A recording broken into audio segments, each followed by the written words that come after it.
Hi guys, good evening. Welcome back once again to the EdWord. I'm your host Eddie, and in tonight's video I will be doing my episode review for the third episode from the third and most recent episode of Spike TV's The Mist, which debuted last night. It was a pretty interesting episode and definitely had some pretty intense moments there. Excuse me, I'll get more into that, but before I do, please be warned that as usual with all my video reviews, episode reviews, please be warned this will be full of big spoilers. So if you're not caught up on The Mist by this episode or for the first 3 episodes of Season 1, don't keep watching or listening as I will be going into plot details. That being said, I really liked it.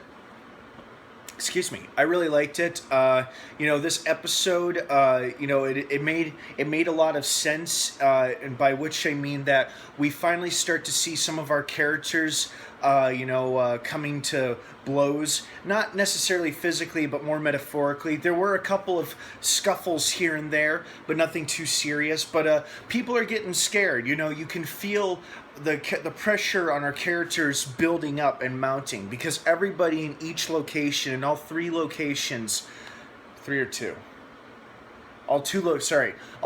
In both locations are starting to feel the pressure.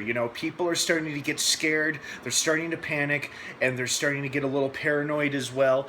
And this episode showed that well. And some characters, like the mall manager, Gus, stepped up and really tried to set some ground rules with the help of his security guard, although he was suggesting a few controversial rules about whoever poses a danger to the group has to leave the mall. And then one of the shopkeepers, I think, said, that's murder. He's like, not if it's self-defense or something.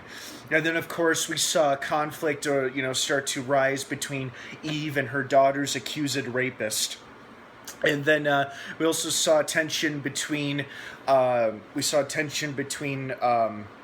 oh God, why am I blanking on his name? Morgan Spector's character. I don't know why I'm blanking on his name.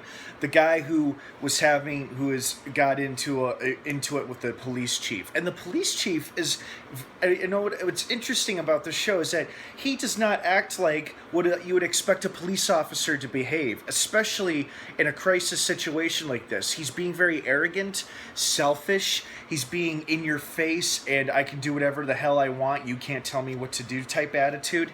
And he accused his son's accuser, not the girl, but the Adrian, the boy who claimed to see his son rape the girl. He started saying, "Oh, you're just jealous of my son because he's everything you aren't and it never will be," or something. And then he locks the guy up in the basement along with his 2 other prisoners, and it seems so stupid. It's like, really, you're actually going to try to enforce the law by keeping your prisoners as prisoners? I mean, in this life or death situation, that's what your focus is right now. Your focus isn't on getting to other survivors or try to figure out what's going on out there. No, I've got to hang on to my prisoners. That's what matters. See, this guy seems like much more of the authoritative type. Like, he is more interested in maintaining his power and control over people rather than helping them. That's the kind of person he strikes me as. And it doesn't help that he's the town police chief. So it'll be interesting to see how things unfold for him as things eventually start to fall apart for all of our characters. And, this episode was mostly about character conflict and tense situations and standoffs with different groups of characters and individuals here and there.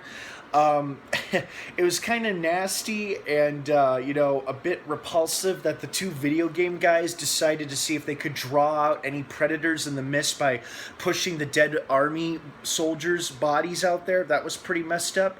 And then I'm curious as to what the soldiers killed themselves over and what their friend isn't telling anybody. And I think that surviving soldier is going to start to feel the pressure unless his fellow survivors turn on him and force him to talk, or maybe he'll spill the beans willingly. So that was pretty messed up, but fortunately, well, unfortunately, it didn't last long because now that the bodies have been thawed for a while, they decided to leave them out there, which was probably for the best. But now we don't know if something came around to eat them or not. But anyways, as I was saying, this episode was very character driven and a lot of character driven moments and character conflict moments, and I really liked that. But it also had our little creature attack of the week, so to speak. You know, we see the wine guy. I didn't catch his name, but we see, I'm going to call him the wine guy, the guy who is sharing the wine with the old woman Natalie. She was trying to leave, and basically she was just going to commit suicide while trying to get back to her house by walking through the mist. This guy was trying to stop her from, killing herself, basically, from leaving the church, but unfortunately that left him being killed by what looks like a moth, or something that looks like a moth, flew into his ear and then got into his back, into his tattoo, which totally looks like the moth tattoo or the killer moth look from the Silence of the Lambs movie. And then he started to spring moth wings or bug wings, and then a couple of moths forced their way out of his mouth. So obviously I don't think these were typical moths. These were moths that obviously came along with the mist, and they're not typical moths. They're most likely supernatural, unexplainable moths, and apparently it inserted itself in the guy's ear, and then he spewed out moths and then sprouted moth wings before he fell over and died. It was a very bizarre but a kind of cool scene.